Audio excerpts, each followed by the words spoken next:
Ety aloha ety tompo mbola misy toerana atao miheratra atsinanana. Andeha hitsaka antsika miavana anao mihira fanelany fahatelonao fotoana sy mbola fandelana.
Anjara fotoana hitrotroana-bavaka ny tanora kristianina eto amin'ny sahany amintsika ianina. Ary mbola hibanjinantsika ilay loha hevitra manao hoe miorena amin'ny antson'ny tompo ho an'izay rehetra maranan'Andriamanitra sady ho antsony masina ho aminareo ane ny fahasoavana sy ny fiadanana avy amin'ilay Andriamanitra iray Jesosy Kristy tompontsika. Andeha hideran'Andriamanitsika riana ka ny salamo 520 andininy voalohany sy faharoa. Salamo 520 ka ny andininy voalohany sy ny faharoa. Vakitsika miaraka tsara izany. Manomeza an Jehova ry zanak'Andriamanitra, eny manomeza voninahitra ny eo an Jehova. Omeo an Jehova ny voninahitra ny anarany, miankofy eo anatrehan Jehova amin'ny fiaronana masina. Amen. Hira fahavalambin'ny folo ka ny andininy voalohany sy faharoa sy fahatelo.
Andriamanitra rainay izay any an-danitro, endreny hatalinay ankehitriny tonga eto amin'ny tranonao masina hidera sy hisotra ry amin'ny voninahitra ny anananao.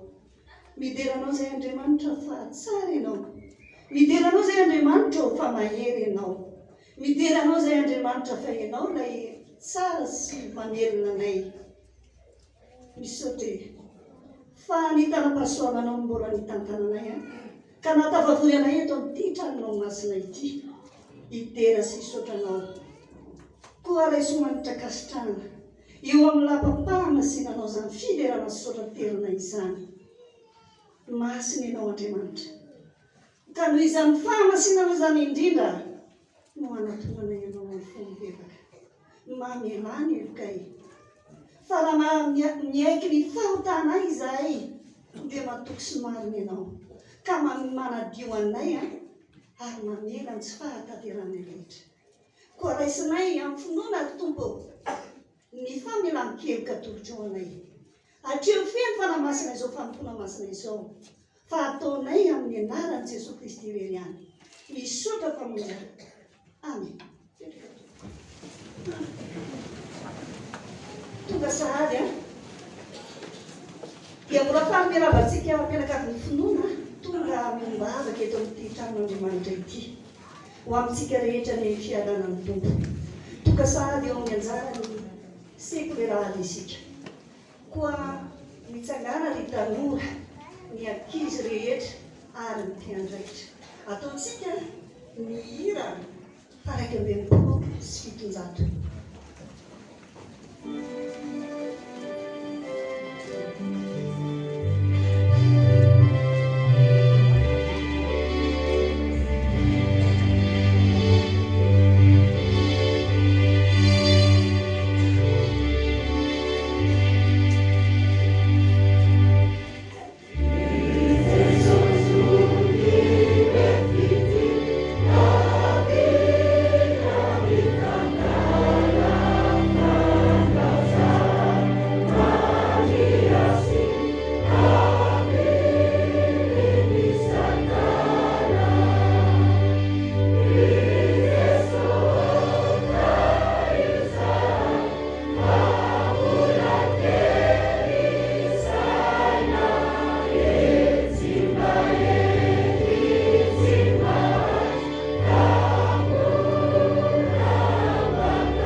Misaotra anao izay Andriamanitra ray zanaka fanamasina fanomena ho anjara ao anatin'izao fotoana sekulerala izao hanambara ny teninao.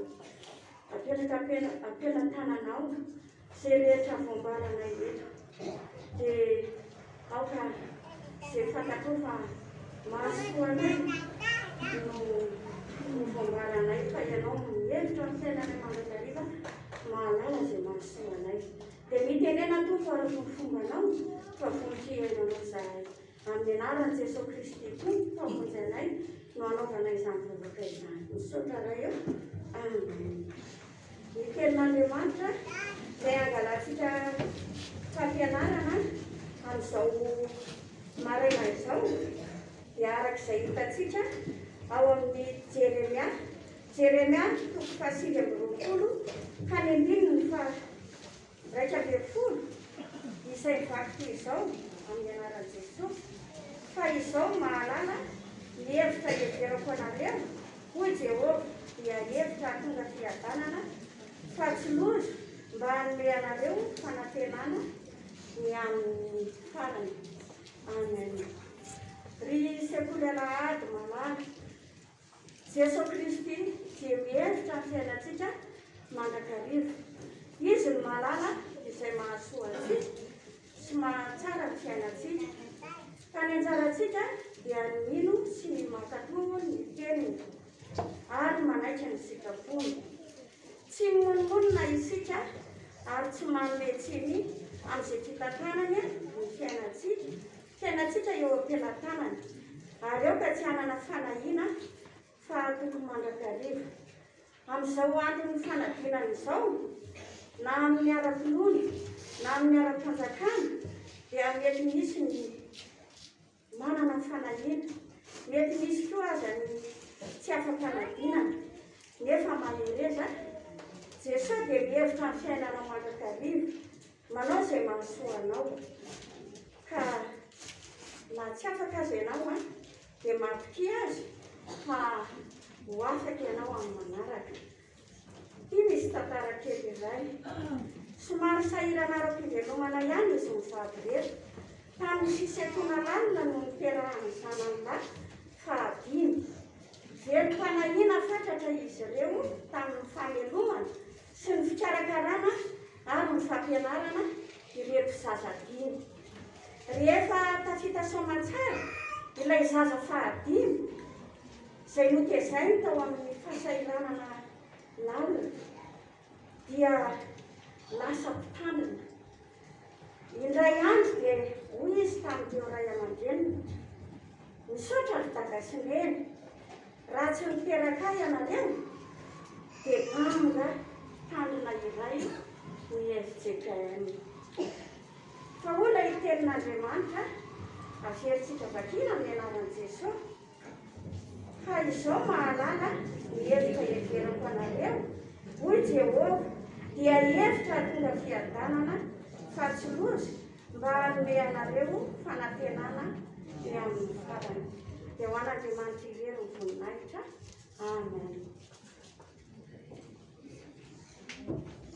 Tonga eo amin'ny fankalazana ny tenin'Andriamanitra ry havana. Mialohan'ny hitsakanan'ireo mpanompo ny hitady-bavaka sy hamaky ny teny, dia ane ataontsika ny hira fito amin'ny fitopolo amby zato ka ny tenin'ny voalohany sy ny faharoa.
Andriamanitra rainay amin'ny anaran'i Jesosy Kristy tompony tonga tompony fotoana izay nonay niaraka avy aminao.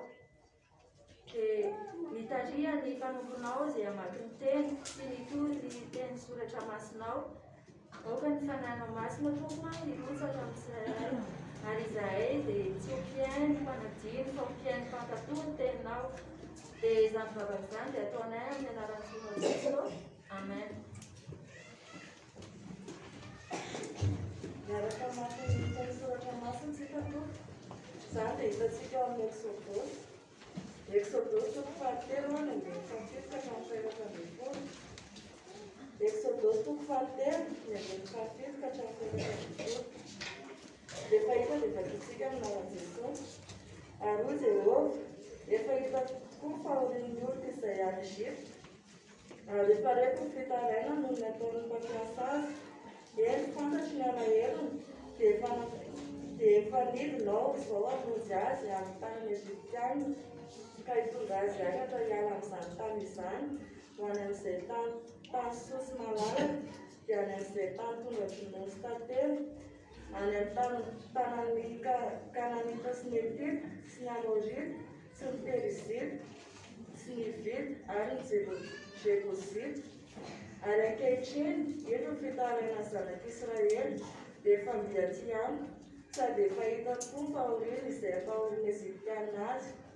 Koa avy ankehitriny ianao hirato any amin'ny Farao hitondra zanak'Israely olo hivoaka avy any Ezipta. Ary Mosesy tamin'Andriamanitra, iza moa no akany amin'ny Farao sy hitondra zanak'Israely hivoaka any Ezipta. Ary hoy izy, mombanao tokoa aho, ary izao ny famantaranao anao fa izao no efa namiraka anao rehefa entinao mivoaka avy any Ezipta ny olo dia hanompo an'Andriamanitra eto amin'ny tendrombohitra ity ianareo. Ary Mosesy tamin'Andriamanitra, iry rehefa tonga ny zanak'Israely, rehefa tonga any amin'ny zanak'Israely aho ka manao aminy hoe Andriamanitra ny razanareo no efa namiraka eo aty aminareo. Ary anao amiko hoe kosa izy, iza moa ny anarany dia ahoana navadika azy? Ary hoy Andriamanitra tamin'i Mosesy, izao izay izy arizay ka ho mandrakizay. Ary hoy koa izy, izao no lazainao amin'ny zanak'Israely, izao izay izy no efa namiraka eo aty aminareo.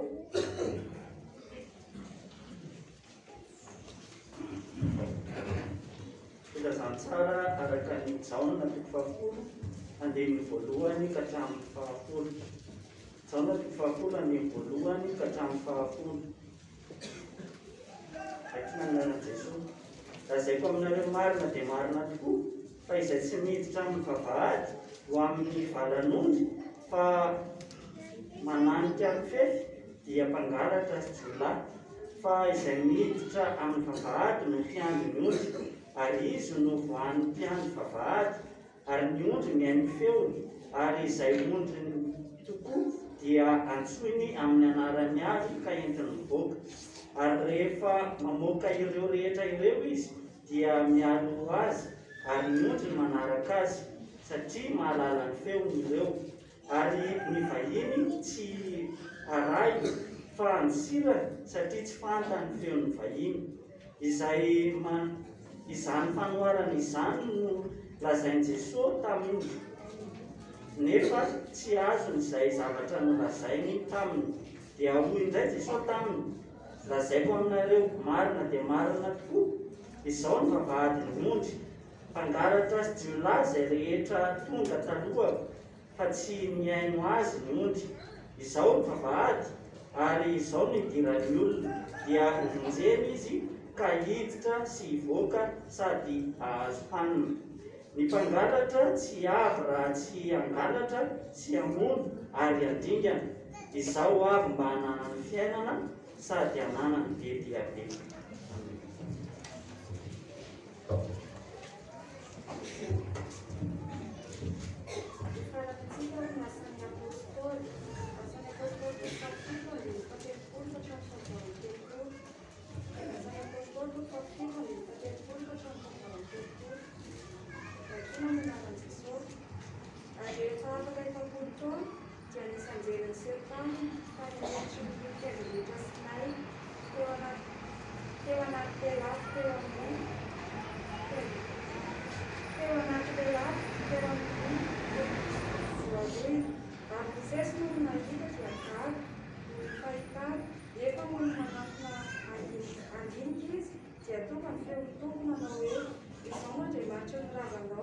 dia Andriamanitra Abrahama sy Isaka ary Jakoba dia torokovitry Mosesy ka tsy sara ndinika. Ary koa Jehovah taminy dia soa ny fampamtongotra ao fa masina efa nijanona maoio atakokoa ny faorininyio ary diko ary reko ny fitaraina dia lidina mozy azy aho koa andeha ankehitriny dia irako tany Egipta ianao izay Mosesy izany dia volaviny ka nataon'be izy no namindra ny alay ho mpanapaka tsara kanjo izy ihany no irain'Andriamanitra ho mpanapaka sy mpanafitra momba ny tanànany anjery ilay Stefany teo amin'ny voavoy. Izy no mitondra ny ilany voaka sady nanao fahagagany sy famantarana tany Egipta sy teo amin'ny ranomasina mena ary tany an'efitra 40 taona. Izany no Mosesy ilay nilavaka azy Israely hoe taminany no asangan'Andriamanitra ho anareo avy amin'ny rahalainareo tahakay. Izy ilay teo amin'ny fiangonana tany Efitra vanilazely izay teo tamin'ny tany tendroloha Sinay sy tamin'ny razantsika ka izy no miandra teny velona mba ho mihinantsika. Masina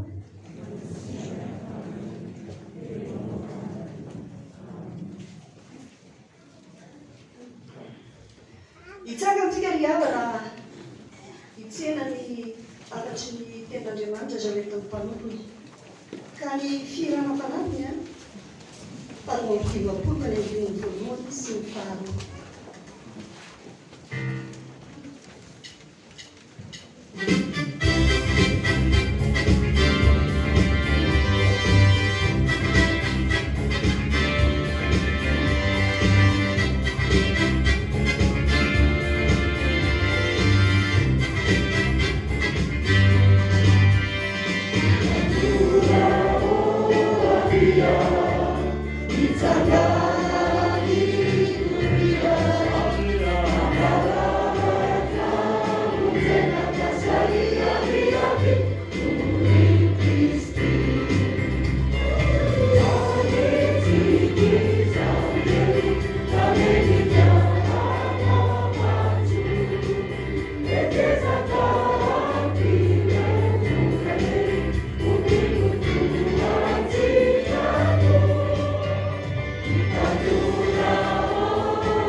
Masina ny fahasoavana sy ny fiadanana avy amin'ny fahalalantsika an'Andriamanitra Ray sy Jesosy Kristy tondrontsika.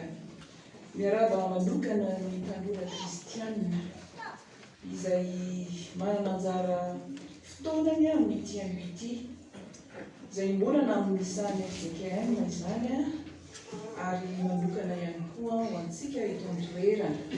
Miaraba ny STK-reny ao ihany koa ny Tokopiratsisaria, ny Couvertistika ary ny STK Sport.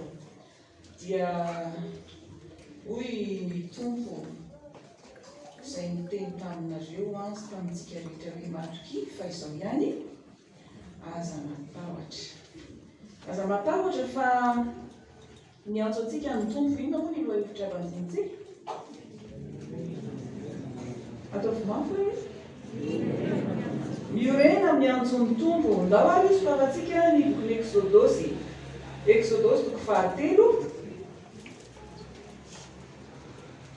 Misy olona izay nantson'Andriamanitra ao anatin'izany izy izay Mosesy tamin'ny erantsika dia nijery ny antson'Andriamanitra tamin'ny Abrahama Ary ankehitriny kosa tsika dia mijery ny antson'Andriamanitra amin'ny Mosesy. Ahoana ny antson'Andriamanitra amin'ny Mosesy? Vakitsika iarahantsika mamaky ny 10 Exodosy 7 ka ny 10 amin'ny anaran'ny Tompo manao hoe: ho avy ankehitriny ianao irahako any amin'ny Farao hitondra ny zanak'Israely oloko hivoaka avy any Egypta. Averintsika mafy any amin'ny anaran'ny Tompo manao hoe: ho avy ankehitriny ianao irahako any amin'ny Farao hitondra ny zanak'Israely oloko hivoaka avy any Egypta. Ny antson'Andriamanitra miavaka. Ny olona antson'Andriamanitra aka ny Mosesy eto izany izao dia antsony anatonazy. Antsony anatonazy ankehitriny. Fa hoy izy hoe: ho avy ankehitriny ianao. Avy ankehitriny ianao. Ny olona antson'Andriamanitra zany voalohany dia asainy manatona azy. Manatona azy aloha. Antsony mihitsy ianao hoe avy. Inona ny dikan'izany?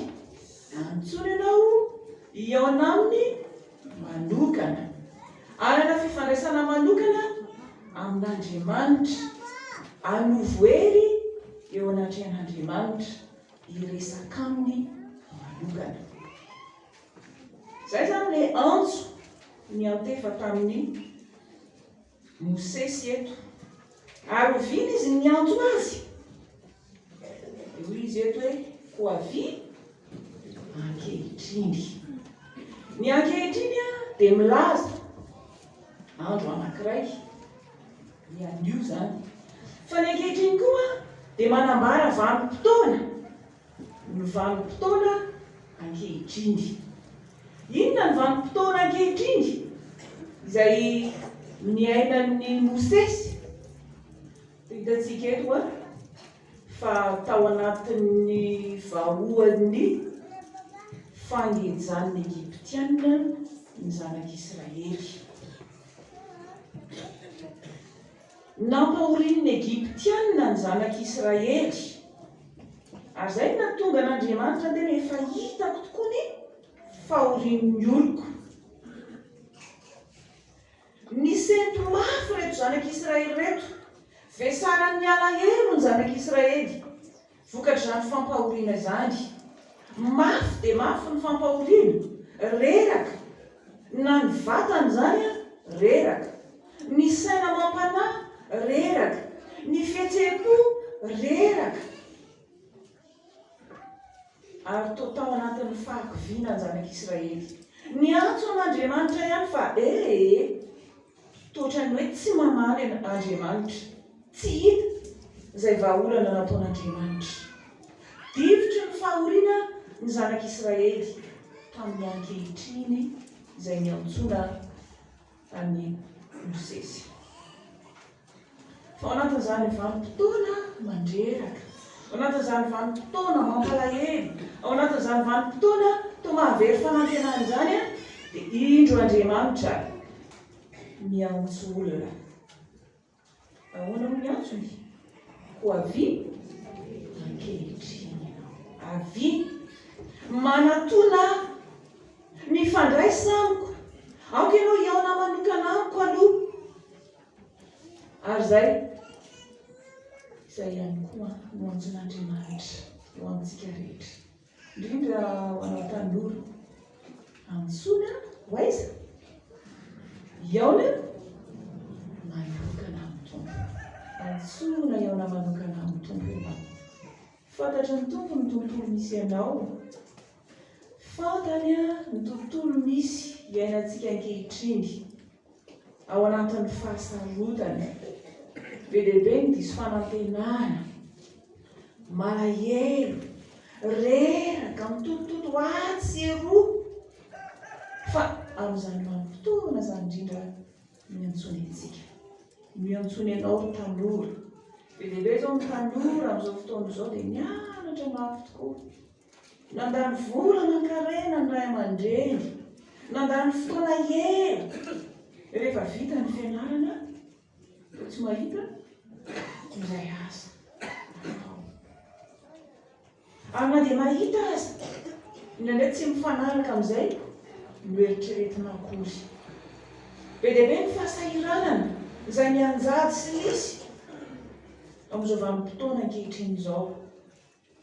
Ary tsy laza fotsiny koa isika ny amin'izay aretina mandalo eto amin'ity fiainantsika ity izay dia mahaketraketraka ny olona eo amin'izay asa mandrarana antenainy. Toa tsy hita izay mozana, toa tapina ny lalana, aiza no ale, miantso an'Andriamanitra ihany fa manary izao Andriamanitra izao. Fa amin'izany indrindra no intsonitsika hoe avy ianao ankehitriny, avy. Rehefa mijery ny ankehitrinao Andriamanitra sy izao tontolo izao izay iainantsika, dia miantso antsika izy, miantso ny fiangonana izy, miantso ny kristianina rehetra izy, miantso ny tanora indrindra ihany koa izy. Avy ianao amin'izao herinao izao. Ary izay nge ilay hirantsika teo hoe ry tanora ho avy, aninona izy mitsangana mitory. Fa alohan'ny hitsangana sy hitory dia ataovy matotra tsara aloha ny fiainana amin'Andriamanitra. Ohatran'ireo apôstôly fitopolo lafonge, rehefa nantsoiny tompo izy ny rany dia sao dia ny rany mandehana. Ozy hoe avy aloha, avy manketo aniko. Inona ny dikan'izany? Mandray ny fahefana, mandray sy manovo hery avy amin'ny tompo ianao, miresaka aminy ianao. Ary ao anatin'izany resaka izany no hanambarany ny maha-izy azy an'Andriamanitra izay miantso anao. Tahaka an'izay niantsony an'i Mosesy eto. Mosesy moa izany rehefa niresaka tamin'Andriamanitra ny fandahatra teo, dia farany dia nametraka fanontaniana maromaro hoe iza moa izany Andriamanitra? Iza aza irahinao e? Iza no asainao handeha any amin'ny Farao e? Ary olon'ireo koa ve anaiky any zanak'Israely hoentiko e? Fa iza marina ny anaranao Andriamanitra? Fa hono hoe Andriamanitra ny amin'ny faefatra ambin'ny folo. Hoe Andriamanitra tamin'i Mosesy, izaho izay izy hatrizay ka ao anatin'ny fiainana amin'Andriamanitra no hanambaran'Andriamanitra ny tenany aminao. Hanambaran'Andriamanitra ny maha-izy azy aminao. Fa iza tokoa io Andriamanitra izay miantso anao io? Tsy dada sy neny no miantso anao, tsy sanatria i dada rabe na olon-kafa any miantso anao. Ary tsy manam-pahefana ihany koa izay verina fa manam-pahefana eto amin'ny tany sy ny firenena ny miantso anao. Fa ilay manana ny fahefana rehetra any an-danitra izay ety an-tany. Izy ilay hany misy, izy ilay mandrakizay, izy ilay manerana izao tontolo izao, izy ilay tsy miova ho maro sy anio ary mandrakizay. Izy no manambara ny tenany aminao. Ary ataony mahafantatra ny anarany tsara mihitsy ianao. Iza ny anarany? Izy hoe izao, izy hatrizay ka. Raha tsy mihaona amin'ny tompo ianao, tsy fantatrao ny lanja sy merana izany tenin'Andriamanitra izany. Fa izay mihaona amin'ny tompo sy miresaka aminy dia hanambarany maha-izy azy. Ary tahaka an'izany koa ny ilay lazainy tany amin'ilay filazantsara ny jaona toko 10 raha niresaka izy dia nanambara-teny izy tao anatin'izany manao hoe izao no vavahady, izao no vavahady. Tsy fantatry ny olona izany raha tsy mihaona amin'ny tompo ny olona. Tsy hainy koa ny dikan'izany raha tsy tafahoana amin'ny tompo ny olona tsirairay avy. Ka mazotory afaka mihaona amin'ny tompo mihaona amin'ny Jesosy Kristy, mifandray amin'Andriamanitra, mivavaka. Fandraindray antsika raha ny andro, inona ny tena mandany andro ny tanora zao? Mikirakira ity FB sy ny sisa dia j'aime, sy ny sisa dia zay mba mahafinaritra antsika alefeny ny sary dia mba misy manao j'aime. Dia eo dia rany andro antsika. Fa minitra firy, ora firy no ahafahantsika miresaka manokana amin'ny tompo. Ora firy, minitra firy no atokantsika isan'andro hiaonana amin'i Jesosy Kristy. Fa izany no antso voalohany ho anao, ho antso voalohany amintsika. Avy ankehitriny ianao, avy ianao aty amiko. Fa raha misaraka amiko ianao dia tsy mahefa mahina. Fahafaly, ny olona antsoin'ny tompo dia antsony hiatrika ny Farao. Hiatrika ny Farao, hiaona amin'ny Farao. Hoy izy eto hoe ho avy ankehitriny ianao, irahako any amin'ny ho any amin'ny Farao. Fa iza moa Farao? Farao ilay mpanjaka tsy refesy mandidy, mieritreritra hoe tompony izao rehetra izao, ary tsy misy matotra azy. Iza moa Farao? I Farao ilay mafy, Farao ilay mpanjakazaka sy mpampahory, mba tsy hahafahan'ny zanak'Israely mitraka manompo an'Andriamanitra. Tsy navotsitra ny mihitsy rehetra zanak'Israely rehetra, fa nataony nanompo azy tao foana. Izay Farao. Fa izay Farao? Ny Farao ankehitriny tsy olona, fa fanahy. Fanahy izay manohatra ny fikasan'Andriamanitra. Ny fikasan'Andriamanitra dia ny amoaka an'ireto zanak'Israely reto any Egypta, ho any amin'ilay tany Kanaana. Ny fikasan'Andriamanitra dia ny hanafaka an'ireto zanak'Israely reto. Fa i Farao dia manohatra an'izany izy, fanahy manohatra ny sitrapon'Andriamanitra tsy ho tanteraka eo amin'ny fiainan'ny olona. Ary manakona an'izany sitrapon'Andriamanitra izany, mamily ny sitrapon'Andriamanitra ka tsy hahatonga ny olona ho tafavoaka ny amin'ny lalan'Andriamanitra. Ary be dia izay izany fanahy manohatra izany, fa izay ambara amin'ny teny tokana izy hoe io ilay fanahy ratsy eny amin'ny rivotra izay editsika, Satana, ny miaramilany izay miasa ao am-pon'ny olona, ao amin'ny sainy, ao amin'ny ataony sy ny fombany rehetra. Fa raha miasa ao am-pon'ny tanora izy dia mamily ny fihetseham-pony tsy ho amin'ny sitrapon'Andriamanitra. Ary izany zavatra hita ankehitriny, raha te hitady, raha te hanambady ny olona ohatra na ny tanora, dia inona no fihetseham-po ataony Satana ao anatin'ny lehilahy? Raha hitady vady izy, olona tahaka ny ahoana no vadiny?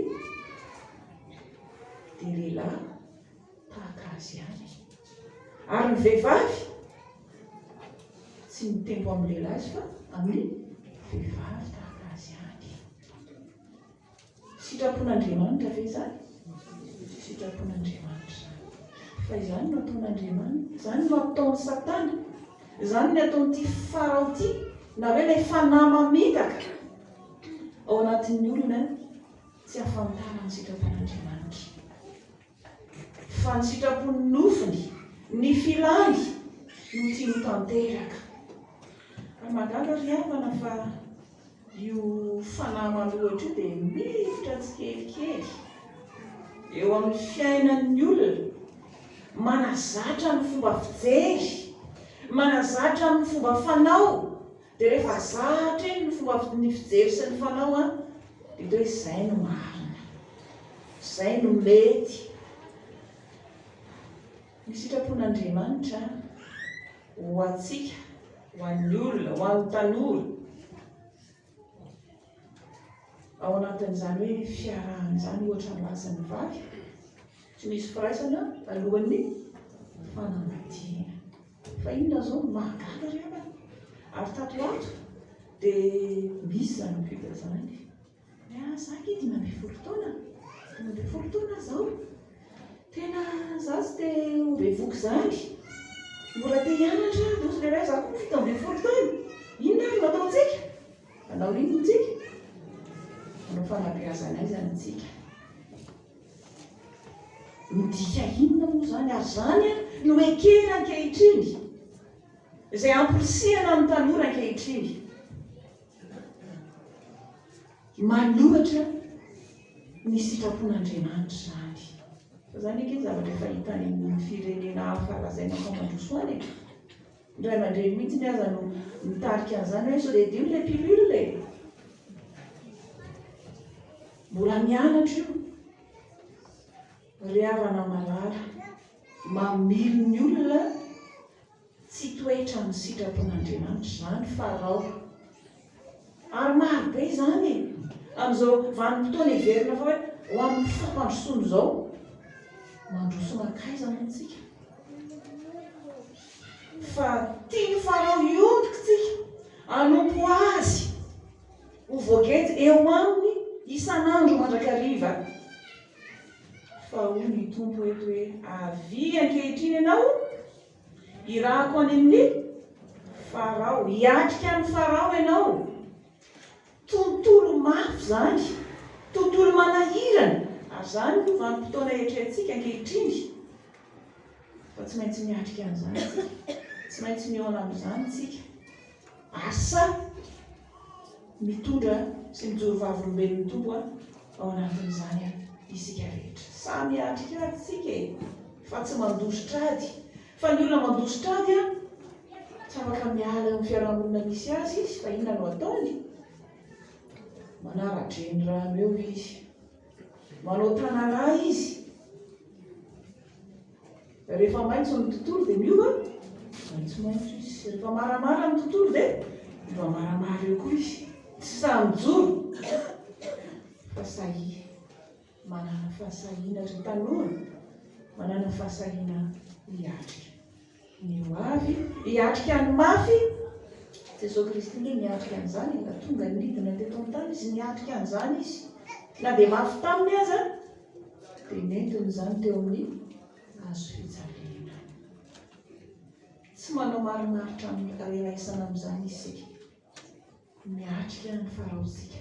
Kanefa tadidio fa tsy afaka hiatrika ny faraotsika raha tsy miatrika an'Andriamanitra. Tsy afaka hiaona amin'ny faraotsika ary hiresaka aminy raha tsy miresaka amin'Andriamanitra. Fa ny fahatelo sady izay jerentsika eto ny havana dia izao ny olona antsoin'Andriamanitra dia manana hafatra mazava mba mitondra izy. Inona ilay hafatra? Hitondra ny zanak'Israely oloko hivoaka avy any Egypta. Hitondra ny zanak'Israely oloko hivoaka avy any Egypta. Inona ny dikan'izany? Hiala amin'ilay tontolo mangeza, anafaka andeha amin'ny fahafahana. Fa amin'izao vanim-potoana izao tokoa ry atako dia be dia be ny olona voangeza arak'ilay efa nitenentsika teo. Fa ianao tanora, isika rehetra, isika fiangonana no antsoin'ny tompo hitondra an'izany fanafahana izany. Hitondra ny fanafahana, fa iza ny mpanafaka? Jesosy Kristy ny mpanafaka.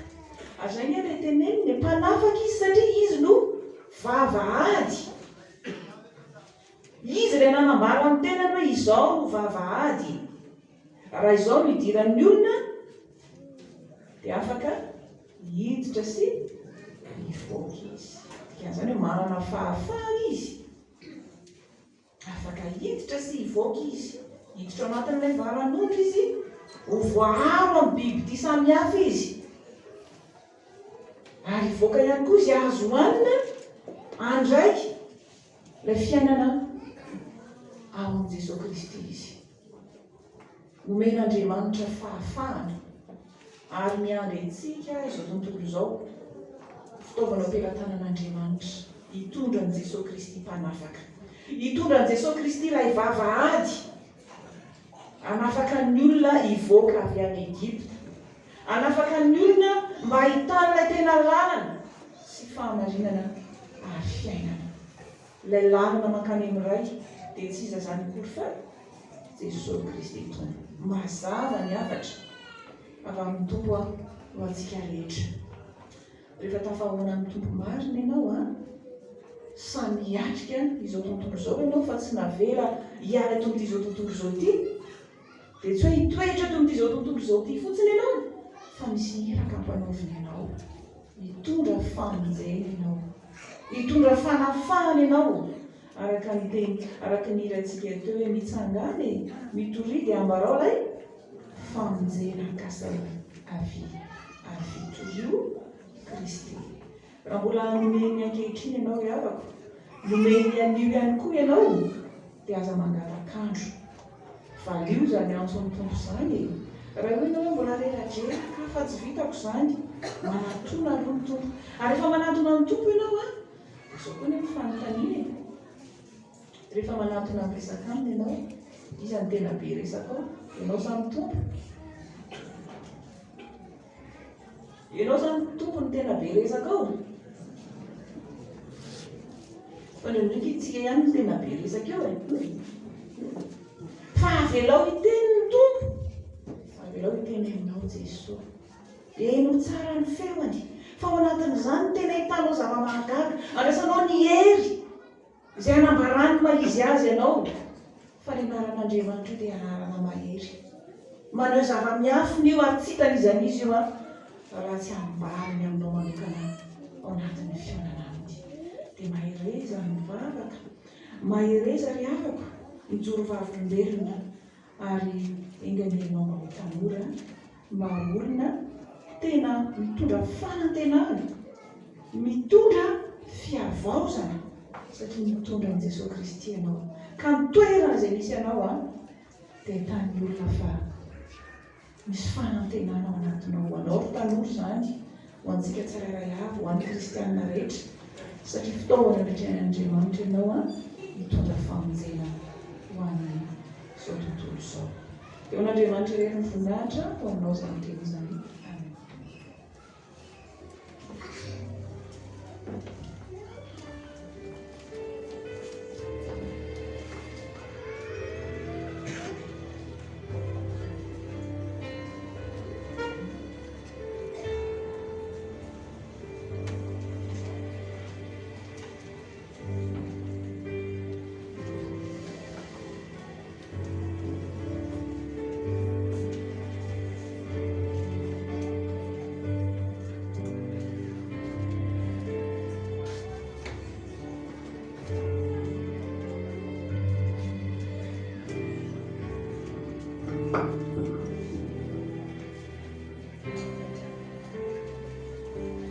Ivavakisika ihany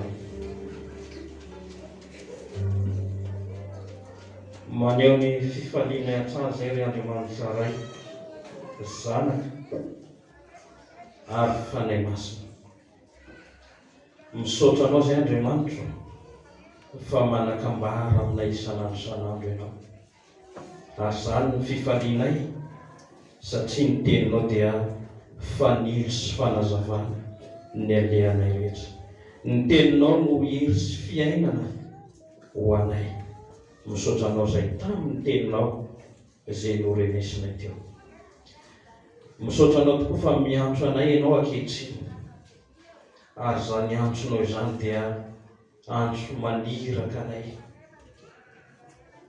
indrindra amin'ny fijoroana vavolombelona eto amin'ny fiainana. Antso mba hitarika anay hanana fifandraisana aminao Andriamanitra. Misaotra anao izay Andriamanitra fa mampafantatra ny tenanao mandrakariva ianao amin'ny alalan'ny teninao. Ianao tokoa ilay Andriamanitra hatrizay hatrizay ary ho mandrakizay, Andriamanitra tsy miova, omaly sy anio ary mandrakizay. Misaotra anao izay Tompo, ary nirinay Tompo izay nandre ny teninao teto androany, dia tena anana afatra mazava izay hijoroanay vavolombelona eo amin'ny fiainanay tsirairay avy. Tompo, mitondra-bavaka izay ny amin'ny fiangonana tsirairay indrindra fa ity fiangonana misy anay eto ty. Ampahery anay ianao tompo amin'ny aditra andraikitra rehetra zay efa niantsonao sy ny fitiananao anay tsiraray avy. Ianao ihany koa ny asa ao anatinay ka hatanjaka amin'ny finoana izay tsy voaorongosona eo amin'ny fiainana. Fantatsay tokoa fa tsy miatrika ny aroana tsoa izay ankehitriny, fa miatrika ny asan'ny devoly sy ny satana izay. Tsy mitolona amin'ny nofo aman-drano fa ny fanahy tsy hita maso. Mehoery izay tompo entina manohatra izany, ary rinay mandrakariva araka ny telonao tamin'ny mpanomponanao, tamin'ny sese ombanay mandrakariva ianao amin'izay rehetra ataon'izy tanterahana, indrindra fa ny fiangonana izany. Tondra bavaka izay tompo ny amin'ny firenenay. Ity firenenay malagasy ity, tianao ty firenenay ity, tianao ny vahoaka rehetra ao aminy. Ianao ny tompo hanome fahendrena ny fanainao masina ho an'ireo mpitondra anay manomboka any amin'ny filoham-pirenena ka hatrany amin'ny filoham-polontany. Mioazo ireo ny fahendrena, ny fahamarinana mba hitondrany ny mpanombonao anatin'izany fahamarinana sy ny fahamasinana, ary ataovy mahay matoky ianao ny mpanombonao. Tondra bavaka izay tompo ny amin'ny fiangonan'i Jesosy Kristy eto Madagasikara. Tsy ela dia hiatrika ny synodina lehibe. Efa nanomana olona ianao tompo, efa nifidy olona ianao, na dia aza ny hevitra amin'ny maha-olombelona maro samihafa. Oka ny sitraponao no tanteraka ao anatin'izany rehetra izany. Tondra bavaka izay tompo ny amin'ny famoahan'ny mpitandrina rehetra, famoahana amin'ny 25 amin'ny 5 volana Jolay izao. Petraka ny zavatra miandry ao anatin'izany. Ianao ny asa sy ampahery ny tsiraray, ary oka ny sitraponao ihany koa no tanteraka. Raha misy ny namanay tsy tonga eto ankehitriny no miantony maro samihafa, ampahery azy ireny ianao, hanala ny mety eo aretina na fanentainana ao anatin'izay mety marary, ary ampahery ireo manana olana ihany koa. Tsy adinonay misaotra anao ny amin'ny sampana sekoly-alahady izay niatrika ny fanadinana. Ampahery izy ireny tanora, ny ankizy ny lehibe satria ny lehibe koa mbola misy ny mianatra sekoly-alahady, fa tsy ho an'ny ankizy irery ihany. Tompo, atao vonona mandrakariva izay satria izay dia mila mianatra mandrakariva ny teninao mandrapahafatinay, ka dia hanana fahazotoana amin'izany ny tsiraray. Misaotra anao ihany koa izay ny amin'ity lahady androazy natokana ho an'ny sampana tanora kristiana. Ny teninao izay fandrenesinay teto tompo tena hitondranay tokoa amin'ny fanantenana, hitondra ny tanora ho amin'ny fanantenana, ny fiavoazana, ary indrindra fa ny fanatonana anao Andriamanitra. Ka hijoroana izy ireo vavolombelona tsy amin'ny hira ihany, fa hijoro vavolombelona amin'izay efa niantsonao Jesosy Kristy ho ahy eo amin'ny firenena, eto anivon'ny fiangonana, eny amin'ny fiarahamonina rehetra. Ninona tompo ezaka natandro ny vina rehetra izay tian'izy ireo ohatra tsara. Ianao ny tompo ny asa ao anatin'izany, ka neo ny voninahitra ao. Ny tompo izay tsiraray avy tonga eto, manana ny vetrivetriponay mangina izay, ary dia mangahataka izay tompo mba ianonao mangina ny vavaka izay asandra izay tsirairay avy.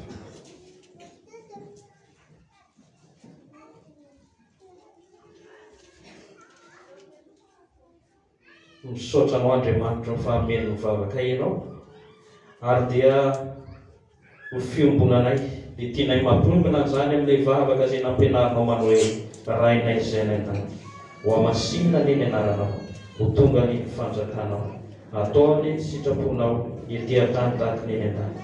Meanay io izay amina sahaza ho anay, ary mamelany elokay tahaka namelanay izay meloka taminay, ary aiza mitondra anay ho amin'ny fakapana, fa manafanay amin'ny rafitra, fa hanao ny fanjakana sy ny hery, ary ny voninahitra mandrakizay. Amen. Ndeha antsika riavana hijoro vavolombelona amin'ny finoana, amin'ny fanaovantsika ny fanekam-pinoana lalana faharoa. Okitsangana ianareo riavana. Manao hoe amin'ny anaran'i Jesosy Kristy, isika mino an'Andriamanitra ray, Ray tsy tompo hanao ny lanitra sy ny tany, ary ny zavatra rehetra na ny hita na ny tsy hita, ary an' Jesosy Kristy tompo ray zanakalay tokan'Andriamanitra nateraky ny ray taloha n'izao rehetra izao, ny mazava avy amin'ny mazava, Andriamanitra avy amin'Andriamanitra, nateraka fa tsy natao, miray amin'ny zavatra rehetra. Izy no nahaliana izao tontolo izao noho ny amintsika olombelona sady ho famondrena ty. Dia nidina avy tany an-danitra izy ary nataony fanahy masina avy tamin'ny Maria Virginy. Dia tonga olona izy nomboana teo amin'ny hazo fijaliana ho fanavotana antsika tamin'ny fanapahany Pônty Pilato izy. Maty izy tanaleviny, nitsangana tamin'ny maty tamin'ny andro fahatelo araka izay voasoratra izy. Niakatra ao any an-danitra izy ary nipetraka ilavanana. Avy any avindray amin'ny voninahitra hitsara ny velona sy ny ary mandrakizay ny fanjakana. Isika mino ny fanahy masina, tompo sady mpanomeny izay avy amin'ny ray sy ny zanaka ka izy dia niteny tamin'ny vava-paminany. Isika mino ny fiangonana iray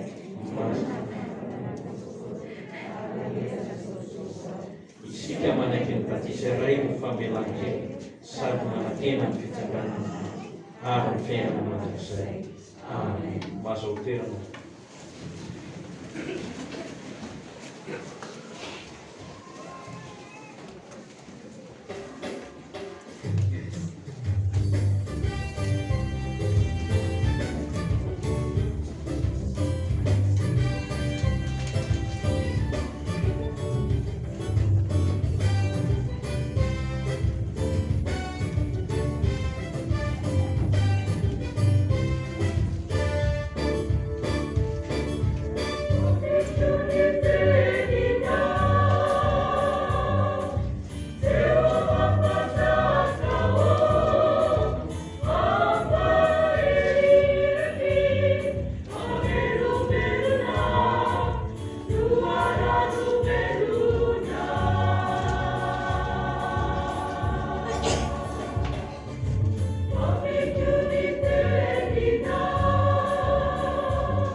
riavana. Izao no vavavy io Jesoa, raha izao no idirany olona dia hovonjena izy ka hiditra sy hivoaka sady ahazo hanina. Zany teny Andriamanitra miresaka zany zany tsara nysoratany Jaona 7:5 zany ny arabanantsika rehetra fiangonana ny vahiny izay manatona Andriamanitra amin'izao maraina izao ary ny sampana ataonao kristiana amin'izao anjara fotoana izy ireo zao mampahery atsika rehetra vedanan'ny tompo amintsika rehetra manasanao anaraka ny raharahany fiangonana avy any ivelany. Alakamisy 20 Jolay fa dia 20 taona fiara-miasa mitandrina sy NFJKM ambony loha. Asabotsy 20 Jolay fa dia 20 taona ny volopartany laika sy nodapartany atao amin'ny FJKM Amparibe. Asabotsy 20 Jolay ihany fitrondronao ny mitandrina Maria Jason Nahery fitoan'ny FF amin'ny folo maraina ao amin'ny FJKM Atsimo Mamasina. Talata 17 Jolay fa dia 20 taona na mitandrina Mandriamatora Santa Vida FJKM Vinany. Alakamisy 20 Jolay Jobily fitrondronao ny mitandrina raha maolo miaso rofo FJKM Masotro Fitiavana. Zoma 30 Jolay fa dia amin'ny 30 taona na mitandrina Andriamatora Rasafran Mezatsopero FJKM Mambobao. Asabotsy 14 Jolay fa dia 20 taona sampana fifoazana FJKM Ivandry. Ny fikambanana diakona sy olona tany Révérend Voatra sy Mandirana dia miankavy diakona 20 amintsika ny alahady dia 20 Jolay eny Antsamanitra amin'ny famoahana mitandrina tonga amin'ny ray ora sasany ny vombera sosialy eto fiangonana no mandeha makeny Antsamanitra alahady 20 Jolay amin'ny ray ora sasany zany tonga eny.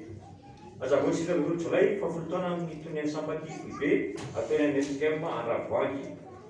Lovolana anio eny amin'ny FJKM Bemasandro iarana amin'ny SLK sy ny Sampany Dorcasy vavaka aloha amin'ny vakiteny no anjarantsika. Alarobia zao 20 Jolay fitombavaka ny FF Ranitosy eny amin'ny FJKM Ambodiapanga amin'ny ora sasany. Ny lycée Malagasy dia ampiasa fiangonana ny talata 13 sy alakamisy 20 Jolay izao maraina. Ny sampana vokovokomanga amintsika amin'ny Bemasandro dia manasa ny sampana vokovokomanga eto amintsika amin'ny sinema Ivadony mitoka sy ny olombelona alahady 20 Jolay amin'ny 4 ora misy ny biena rehefan'izy ireo ho an'ny sampana vokovokomanga lehibe 3 ariary ankizy 2 ariary. Ny mpitandrina raha eny Solondraiky Pascal mivady dia manasa antsika fiangonana amin'ny fanoanana mpabemasy lahatsoratra famarana mitondra loha hevitra hoe ny fiangonana FJKM sy ny olona manana fahasembanana ataony alarobia 20 Jolay ho avy izao amin'ny hery larobia izao zany manomboka amin'ny folo ora maraina eny amin'ny collège théologique Ivato manasa olona eny izy omena ny firaisan'ny sampana ny fandaminana mahakasika izany. Raha veloterana atsoina amin'ny mpikambana VFL rehetra fa misy ny fiverimbe tsara fotoana atao aorina izao fikirana voalohany izao. Atsoina amin'ny mpikambana rehetra mikambana ao amin'ny manipulatorajera ivony alahady 20 Jolay izao aorina fikirana voalohany. Anao fandraisan-tsara ny fikirana anio aorina izao fikirana voalohany izao. Asaina ny olona sy diakona ary ny ankohonany ary isika fiangonana fa isy fameladalara-kevitra mitondra ny lohateny hoe ny diakona sy ny ankohonany ny alahady 20 Jolay ao. Sao manomboka amin'ny ora saina eto amin'ny fiangonana eto amin'ny mpitandrina raha mamonjy Abisoa Robert. Ny komity vaky am-roapolo dia manentana antsika fiangonana mba amerina izay vaovao mbola tavelany amintsika any isorina ihany koa ireo nanolotra savely sy karetsaka amin'ny varavarambe entanga izay afaka manolotra loko anatin'ny sy ivelany ny varavaranevitra ary kojakoja mahakasika ny varavarana. Mivorona mbola fiangonana miaraka amin'ny komity fantarina anio tolakano manomboka amin'ny ora sasany. Ny FF dia manentana ray antsika ny amin'ny fididinana ambavaka ataon'ny sampana ary ny valopy kely vao dia aoka mba averina filazana mariazy any malalako ary azy ao andany Andriamatoa isany rabelavitra samivady andreverosatateny mivady ankilany Andriamatoa isany rakotoarinala mivady raveloarson fianoson mivady dia fanamampeliantsika fiangonana ny fanamasiana fanampilen'ny zanany ny zavony andreveroson andinirina sy raveloarson andi ny aina. Fanamasiana fanambadiana dia ataony asabotsy izao vita amin'ny folo Jolay amin'ny folo ora vita amin'ny FJKM amin'izany fanantenana mitondra vavaka isika fiangonana ho tanteraka soamatsara izany fanambadiana izany. Voady raha mpisaorana mafolokarena tombo misatranao izahay fahitinao izay dia nomenao fahasoavana fahasalamana tombona fahavelomana raha mpisaorana ho an'ny mpitandrina Andrianal Jaona Olosoa.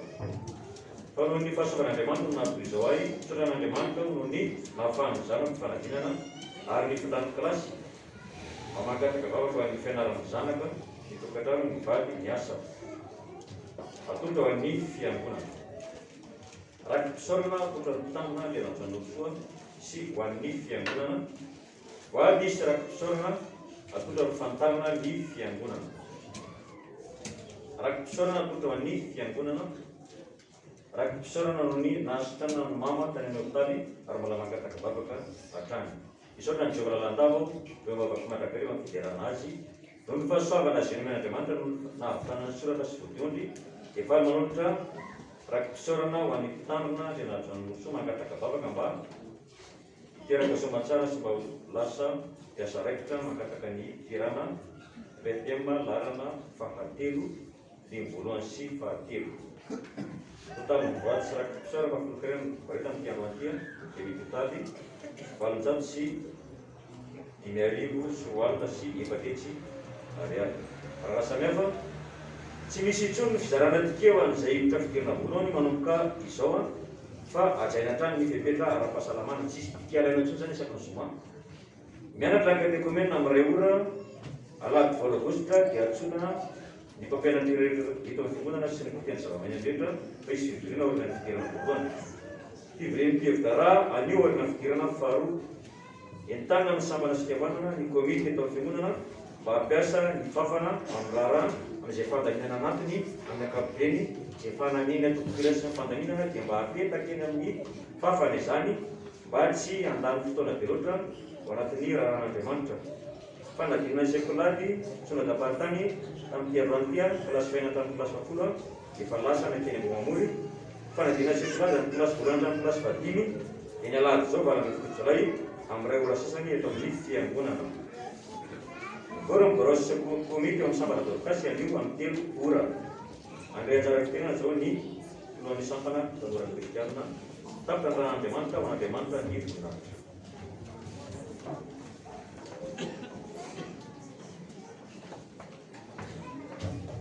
miarabantsika amin'ny anaran'i Jesosy Kristy sokony tanora araka ny mahalady ny sampana tanora kristianina iarahana amin'ny STKFB izay manerana ny FJKM moa dia misy ny afatra avy amin'ny STKFB dia mivaky toy izao ampitombona ao aminareo anie ny fahasoavana fahasoavany tompo fa ny miarabantsika kristianina indrindra ny STK rehetra manerana sy ivelan'ny manerana nosy sy ivelan'ny nosy nahatratra ty alahady 1 Jolay 2024 izay alahady natokana ho an'ny STK eo anivon'isany JKM ity nandalo zavatsarotra tokoa ny STK noho ny valanaretina coronavirus maro ireo very asa tsy fidiny ary maro koa ny miara-pahasahiranana noho ny fitsaboana tsy maintsy natao ary misy mihitsy aza namoy havana mantsakaiza indao sy ny fahafatesana ihany koa ary hitondrana fampionona feno sy fampahirezana ho an'izay rehetra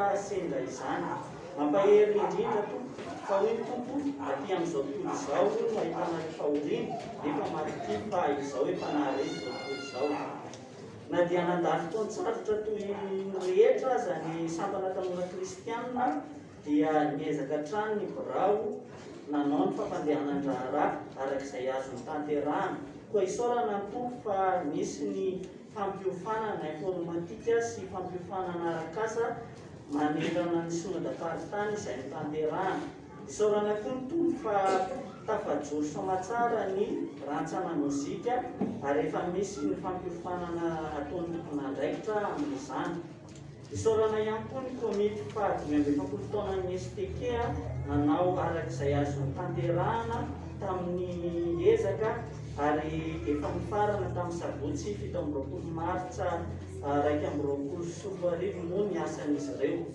isaorana ihany koa ny tompo fa afaka namoaka fihirana STK isika izay misy ny sanganasan'ny STK manerana ny nosy ary azotsika alaina izany mba fideranan'Andriamanitra azotsika manao ny asany antenaina fa ho fitaovana mahomby eo amintsika izany fihirana izany tanterahantsika ny fanoloran-tena sy ny asa izay omen'ny tompo noho izany dia entanina isika rehetra anjifa izany rakira izany eto am-pamaranana dia entanina ny rehetra samy hitondram-bavaka ny fanatanterahana ny fionambe izay kasaina ho tanterahana ny Toamasina ny 20 ka hatramin'ny 9 septambra 2024 raha sitrapon'ny tompo. Aoka samy vonona amin'izany isaky ny synodam-paritany amin'ny fifananana hira, fanatanjahantena ary ny soratra masina. Entanina ihany koa ny isam-pitandremana mba samy hanatanteraka ny rakitra ho fanatanterahana ny adidy eo anivon'ny sambana tanora kristianina. Fantatray fa tianareo ny STK koa aoka hifanomitanana ny amin'izany isika mba ahafahan'ny tsirairay manome fifaliana ary indrindra miantoka ny sitrapon'Andriamanitra eo amin'ny fiainan'ny tanora.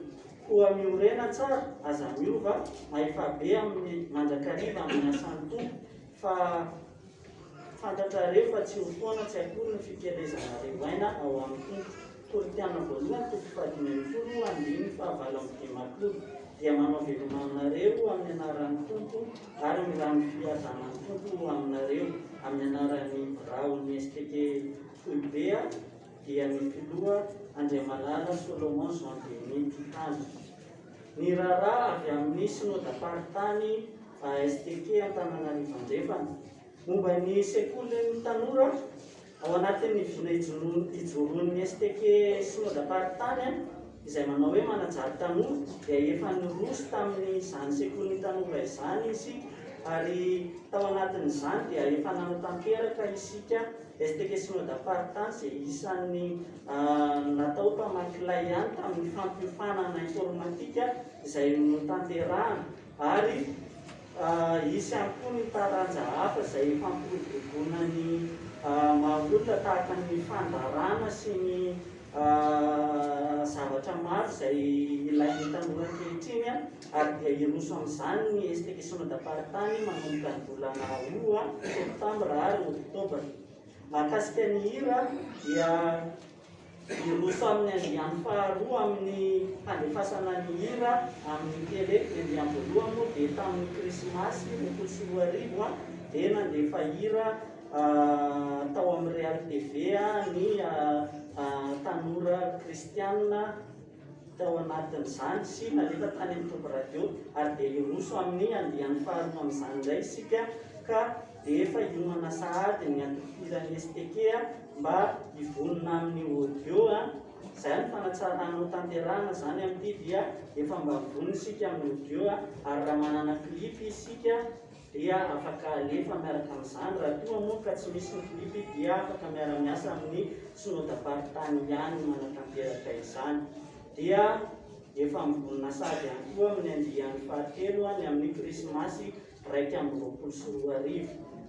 Fanamariana mahakasika ny fionambe amin'ny Toamasina izay tanterahana ny 20 septambra izao dia noho ny fidiran'ny mpianatra izay mialoha dia nanao fanentanana ny Foibe mba hifampitaona ny tsirairay avy eto synodam-paritany mba hijery ny Facebook ahafahana manatanteraka raha mety hiova ny daty fa ao anatin'ny fivorian'ny mpiandraikitra Foibe dia andinika noho izany izy noho io fidiran'ny mpianatra io dia ny serasera-mpifandraisana izay fandraisan'ny synodam-paritany Antananarivo Andrefana STK moa dia ilay compte Facebook STK SPA10 dia ao anatin'izay fionambe izay ihany koa dia ny komite lehiben'ny STK synodam-paritany dia nanapaka fa tsy handray anjara amin'ny endrika fifaninanana izay tanterahana amin'ny fionambe io fa kosa handray anjara amin'ny fampisehoana sy fifampizarana rehetra izay azo atao. Ny antony dia voalohany ny fifaninanana dia mitarika ny STK isaky ny synodam-paritany hifampiandanana hifampialina ary matetika azy dia misy ady ka noho izany izay tsy mifanaraka amin'ny soratra masina dia nanapaka ny komite lehibe fa tsy handray anjara amin'izany fifaninanana izany. Ary ny faharoa ny fototra ijoroan'ny fionambe dia fampiaonana ny tanora samihafa mba hifampizara sy hifampandroso fa tsy mampiseho ny maha izy azy izay tsy mifanaraka amin'ny sitrapon'Andriamanitra ka dia ny fitandrona ny sitrapon'Andriamanitra manjakariva ny tediavin'ny sampana tanora kristianina dia izay no fanapahan-kevitra noraisina teo anivon'ny komity lehibeny STG Synode Avaritany. Raha avy eto an-toerana mahakasika ny lasa dia isaorana ny tompo fa efa vitan'ny STG avokoa ny adidy rehetra manoloana ny Synode Avaritany mifibe, ary dia isaorana ny tompo fa amin'ny an'io dia ezaky ny tanterahana ihany koa ny adidy eto amin'ny fiangonana rehetra izay miandry ny sampana tanora kristianina. Ny hetsiky ny tanora tamin'ny enim-bolana voalohany raha ataony fanotinana eto amin'ny fitandremana monjy fanantenana dia azo lazaina fa tsy tanteraka daholo izay enim-bolana voalohany izay fa na isaorana ny tompo fa mbola nahatratra ity andro an'io ity isika. Raha tamin'ny herintaona moa dia tsy afaka ny sokatra ny fiangonana fa amin'ity kosa isika dia misokatra soamantsara dia isaorana ny tompo fa ny rakitra izay tanterahantsika amin'ity an'io ity izany no manatanterahan'ny sampana tanora kristianina ny fampandehanan-draharaha sy ny fanatanterahana ny adidy rehetra izay tanterahin'ny sampana tanora kristianina.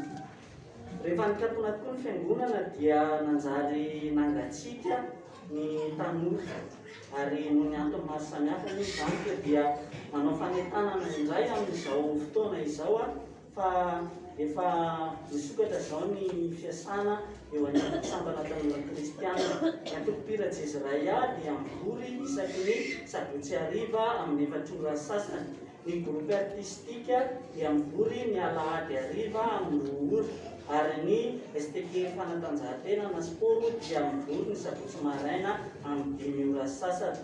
Dia manentana an'ireo izay efa tao amin'ny sampana tanora kristianina fa mety mbola somary malaina, ary indrindra ihany koa manentana antsika tsirairay avy mba hirotsaka ho mpikambana ao anatin'izany sampana tanora kristianina izany. Mandray olom-baovao izahay, mandray ny fiara-miasa aminareo izahay mba ahafahantsika miara-mideran'ny tompo sy manompo ny tompo, ary ahafahantsika mamaly ny antson'ny tompo dia isika tsirairay avy teny hoe ity aho irao ao. Ny farany dia isaorana ny tompo ny amin'ny fiara-miasa tamin'ireto olona ireto izay nitarika sy nandamina antsika tamin'ity fotoana an'io ity dia nitarika ny fotoana Razafindrazoary Justine Porteny, ny mpitandrina Lenajona Nosoa sy Randrianime Sondrabe Pascal. Dia isaorana azy ireo tamin'ny fiara-miasa izay nitanterahana tamin'ity an'io ity. Farany ry havana eto am-pamaranana dia adidinay no manentana antsika hatrany mba hiary tena amin'ny varanaretina izay mandalo. Fa raha ohatra ka isika kristianina, indrindra isika tanora no manao somary mafimafy toy izay indraindray dia tsy miary tena isika. Ny fanaovana ny aro vava-orona dia mila tanterahantsika hatrany mba hiarovana ny tsirairay avy.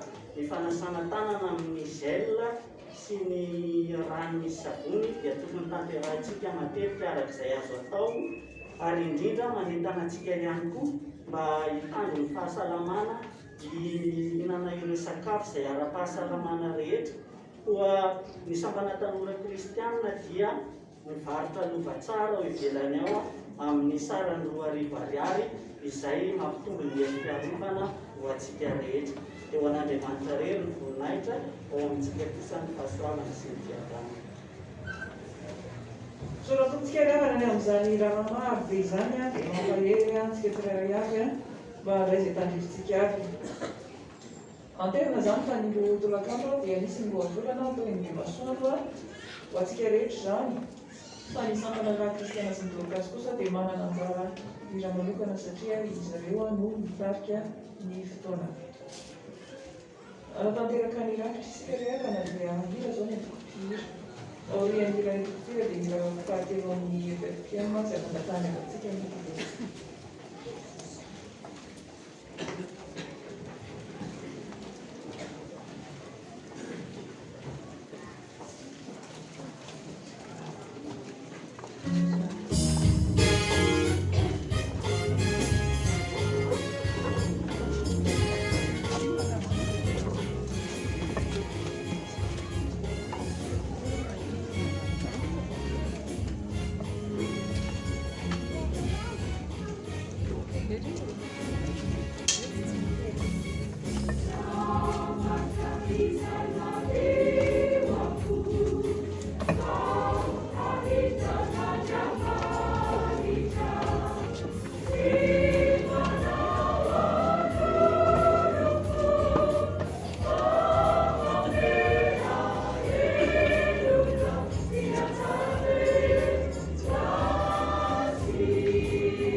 Enika ny fitahinao tokoa ny fiainan'Andriamanitra koa eran'ny fomampananay no anateranay fisaorana ho anao. Misotranao izay noho ny tombonandro izay nomenao. Misotranao izay noho ny ireo zanakay izay afaka fanadinana, sitrana ny renim-pianakaviana, vita ny soratra sy ny bodiondry. Misotranao izahay ny amin'ny zavatra rehetra tsy voatononay, indrindra koa tamin'ireo olona izay natsiaro anao manokana na ny menaka volon-karena rakom-boady rakom-pisaorana. Dia mbola mametraka toy ny fianarany zanaka eo am-pelam-tananao izahay, ny fitohizan'ny fahasalamandro izay marisarisa, ary no tanteraka soamantsara ihany koa, sotahinao ny asa, ny fiterana sy ny hoavy rehetra. Ankehitriny koa izahay dia misaotranao raha mbola afaka manolotra vola ho fampandrosoana ny asanao eto ny fitandremana, ary indrindra ho amin'ny sampana tanora kristianina ahafahany koa mijoro vavolombelonao. Dia mivavaka ho azy ireo izahay ao amin'ny sahan'ny FJKM, manomboka any amin'ny birao foibe ny STK, ampaherezo ny birao sy izay mpiandraikitra rehetra any, ny fampitsonaodam-paritany, mba tena hijoro vavolombelonao tokoa ka hitondra fanantenana sy fiainam-baovao amin'ny fijoroany ao aminao Jesosy Kristy ho amin'izay toerana rehetra andehanan'izy ireny. Vavaka izahay ho an'ny sampana tanora kristianina eto amin'ny fitandremana ambonja fanantenana, ireo birao izay mitantana ihany koa sy ny mpiandraikitra any amin'ny rantsana samy hafany. Ampaherezo Tompo mba hiorina tsara amin'ny finoana ary hiorina koa amin'ny antso izay efa niantsonao, ka tsy ho reraka anao kivy amin'izao fiainana izao fa tena hifikitra aminao, hitoetra eo aminao Jesosy Kristy ary sa hiatrika ny sarotra rehetra andresatry momba azy ireo ianao. Ampaherezo ny mpikambana rehetra na ao anatin'ny antoko-pirenena Izrael izany, na amin'ny rantsana artistika izany, na amin'ny fanatanjahantena izany, ka tsy ho varivarina ihany koa izy ireny fa hitoetra eo aminao ary ny fanamasinao no kameno azy ireny, satria tsy nomena fanahy osay fa fanahy mahery, fitiavana ary famonoana-tena. Izany vavaka rehetra izany Tompo, tonononay amin'ny anaran'i Jesosy Kristy, ary tanterao aminay rehetra ny ranomasina izay atolotra amin'ny finoana. Ary Andriamanitra ny fiadanana ilay nitondra ny Jesosy tompontsika mpiandro ny lehibe ary amin'ny maty, ilay nitondra ny rano fanekena mandrakizay, izy no hatanteraka anareo amin'ny tsara rehetra, anao ny sitrapony, ka hiasa ao anatinareo izay ankasitrahany io masony amin'ny alalan'i Jesosy Kristy. Ho azy ny voninahitra mandrakizay. Amen. Mira faharoa amby telopolo sy telonjato ambin'ny voalohany.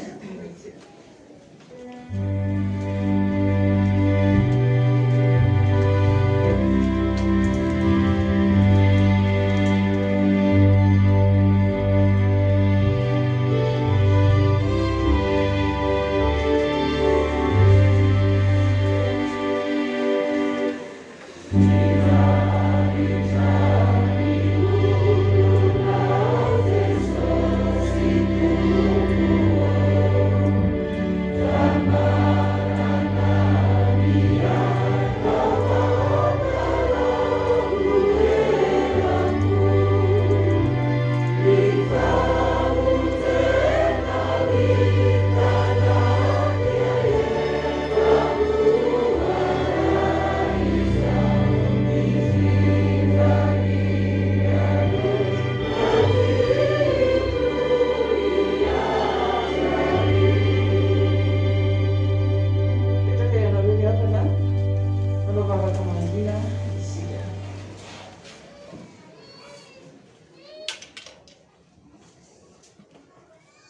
atolotra aman'andriamanitra io hery ny voninahitra amin'ny anarany iray sy ny zanaka ary ny fanamasina. Amen. Andeana miarana amin'ny anjon'ny tompo amin'ny fifaliana miaraka amin'ny trandro. Nytokotiro zao mamohira dia manaraka ny famainana tena transika miaraka sy tramon'ny rehetra.